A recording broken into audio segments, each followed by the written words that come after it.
Welcome to 24 Cares. I'm Devean Owens-Toler, leader of operations and analytics. And I'm Aneeliz Alamo, culture transformation leader. We're with Cares by KJE. We are a tech-enabled strategy and leadership development firm specializing in diversity, equity, and inclusion. Today, we're here with Leonor Marquez, CEO of Los Barrios Unidos Community Clinic. LBU has 4 locations in the heart of South Dallas, specializing in working with underserved communities. Thanks for joining us today, Leonor. Yes, welcome, Leonor. Thank you. I'm really happy to be here. We're excited to have you. Yes. Today we're talking all things DEI and healthcare, right?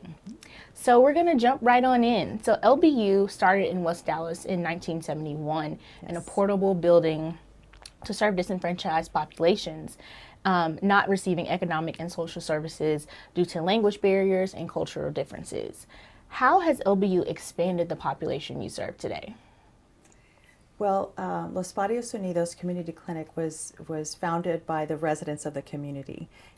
It was West Dallas. We were founded in West Dallas, and the residents of that area were not getting their needs met at the existing healthcare infrastructure. So they came together, the residents of La Bajada, which is a barrio or a neighborhood, and the residents of Los Altos, which is also a different distinct barrio or neighborhood, came together, united, and to form what eventually became Los Barrios Unidos Community Clinic. So our history is in our name, Los Barrios, the neighborhoods, Unidos, uniting, to form something that was very special for the clinic. So the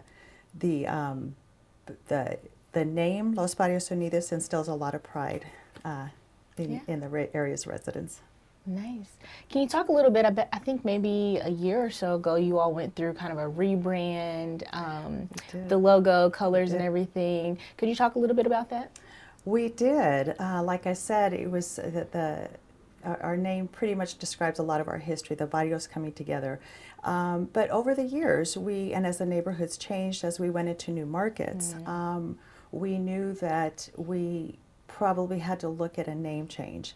And we approached it several times during our history, and there have been times that it's been pretty scary for immigrants, and so a name change just to go from something like Los Barrios Unidos Community Clinic to have something that sounded very, very different and difficult to pronounce would have been a challenge and would have been even more disenfranchising to some of our folks. So we took some time. We talked to a lot of folks.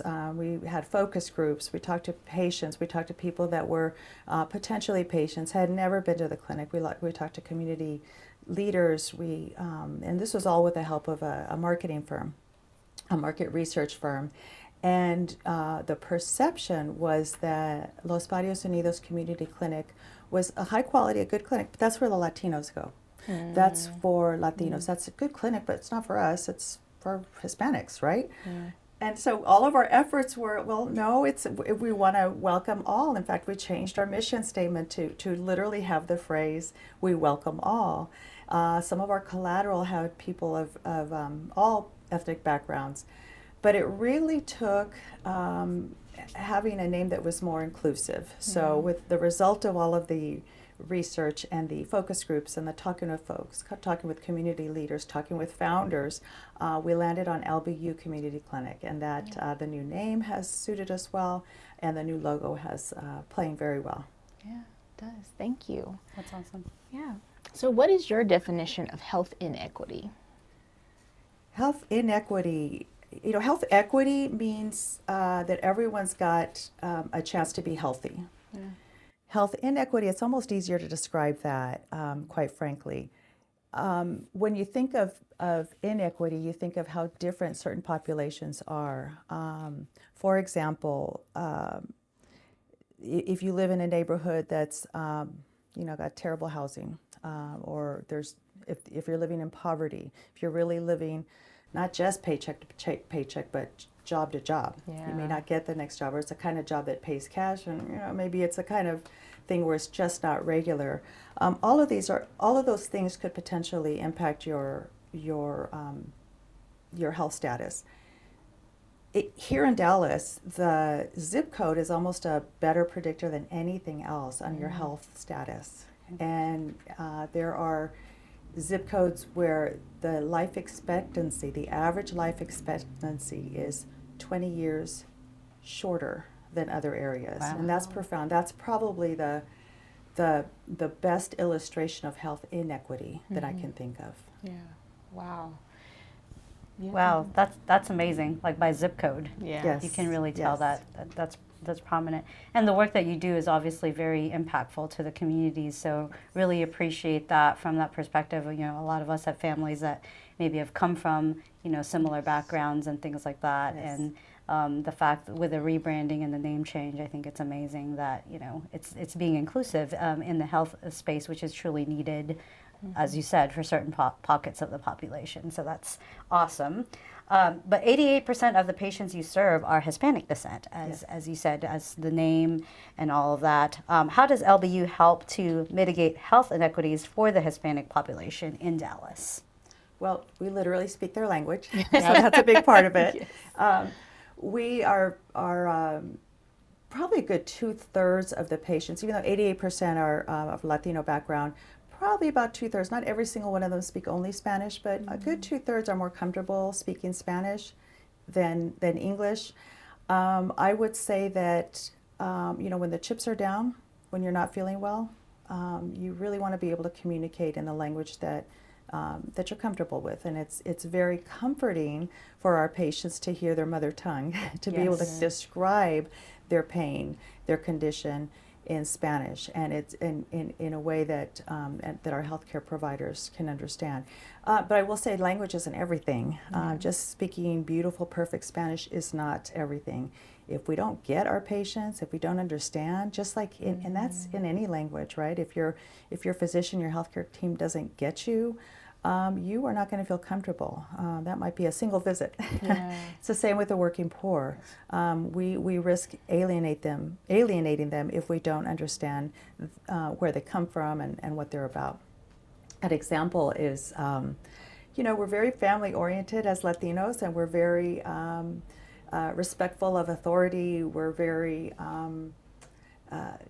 you know, we want to kind of know a little bit about the doctor. The doctor may not sometimes feel comfortable talking about themselves, but sometimes it helps when we enter the room. For example, when the healthcare team enters the room, whether it's a physician or the nurse, just say some niceties. Buenos dias, ¿cómo estás? How's your mom?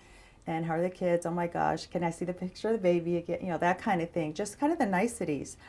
Just that couple of minutes really goes a long way. Yes. And sometimes if we just get right to business, we kind of miss the boat. And every once in a while we'll hear from the patient, or they'll sort of whisper to the medical assistant, why is the doctor mad at me? Because we just went right to business. Yeah. So we just have to pay attention. It's not just language, it's culture, it's kind of understanding who the folks are. Yeah. So how do the staff and physicians kind of balance that, I guess, relationship building aspect that is needed given the communities that you all do serve, but then I guess maybe the volume and the hustle and bustle of like clinic life? That's a very good question, Devean, and that's something that we struggle with all the time, and I don't think we're alone. I think a lot of medical practices deal with that because you've got so many patients to see. It doesn't take long, though. I mean, if the patient, if your customer knows that you care about them, and how do they know they care? Because you're making good eye contact, you're positioning your body in a way that is welcoming and not intimidating. You're asking about their family and that kind of thing. So there are certain things that transcend all cultures and respect, and the common decency, some nice things, those are the kinds of things that we're going to have to do. It doesn't take long. Yeah. Yeah, and I know that as we work together too in our partnership, we emphasize care a lot, which is what we do at CARES. Yes. Is we care, and I know that is the essence of your beliefs and your culture as well, is caring for Absolutely. each other and the staff, but also caring for your patients. Right. And we see that resonating through the messages that you just said about really taking the time to ask. I know when I've been to a doctor's office or a dentist and they go straight to business, I have that feeling already, and I'm speaking the same language, right? Speaking English. And all of that, but the ones that actually remember, oh, the family detail that I shared the last visit, and they're, oh, Yes. how's, your kid and the soccer or whatever it is that they're, I'm like, oh, you remember that out of the Makes a big hundreds of difference. people you see every day. So kudos to And you and your staff. for Thank doing you. And that. they're saying those things as they're getting things ready. It's not like you're not doing anything else while you're doing. Right. So it really, when I go to my dentist, it's actually very nice. I actually really like going to the dentist because she Yes. does ask about me. She does ask about my family. And she'll remember the pictures I showed her the last time. And so all of that, it doesn't take long. It's so important in building a relationship. Yeah. Absolutely. Yeah, great. All right. Well, thanks. This has been a wonderful conversation just around the history of LBU, and then also bringing it forward to 2022 and what you all are trying to do, reaching new communities or more communities. So thank you for tuning in, and stay tuned for the next part where we'll be continuing our conversation with Leonor.